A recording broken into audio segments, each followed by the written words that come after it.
It's the peak of summer in the Northern Hemisphere, and many countries are not only dealing with scorching temperatures, there's also the annual influx of sun-seeking tourists, with some places set to host record numbers this year. Take Barcelona in Spain. It is home to about 1.6 million residents. Last year, more than 26 million people visited the city to take in its architecture, food, beaches and history.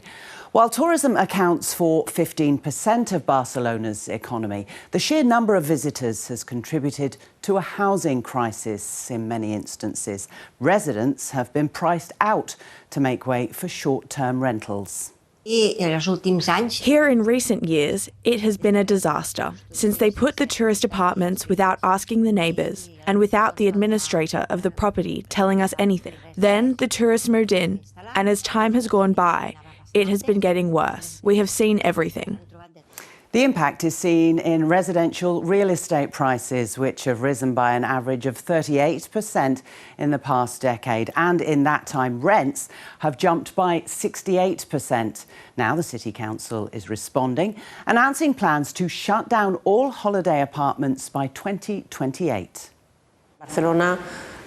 In Barcelona today, we have 10,000 homes that, when they were built thinking that they would be for residential use, for a family to live in. And today, they are responding to the needs and demands of visitors to the city. They are 10,000 homes, therefore, that are being destined for tourist use are being destined for residential use to generate a new housing supply. Property owners are planning to fight the decision not to renew licences in areas where there's a shortage of affordable housing. The Association of Tourist Apartments of Barcelona says about 2.5 million tourists stayed in the city's short-term rentals last year. It fears the new restrictions will create a black market and drive tourists away.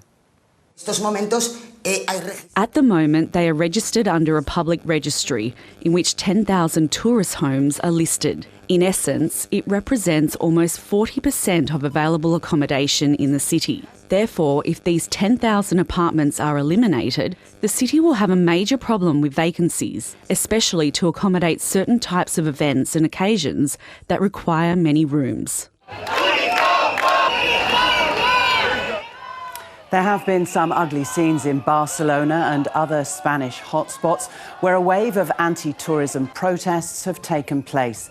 Demonstrators say uncontrolled numbers are not only contributing to the housing crisis, but causing a drop in wages and impacting their quality of life. I always wanted to come here. Actually, this has been my dream since high school. Well, that's the perspective of one tourist on the Greek island of Santorini. And while visitors enjoy the islands every year, residents say the quaint villages and pristine beaches have been ruined by mass tourism. Santorini has a regular population of 20,000 people. Last year, it hosted 3.4 million tourists, many from cruise ships. There are now calls for a cap on numbers, which many business owners agree with. Our standards of living has gone down. It's as simple as that. Because when you increase the number of visitors 20 times, we are on a small island. What kind of infrastructure you need to impose on this small island in order to cope with an increase of 30 times on number? I mean, without creating a monster.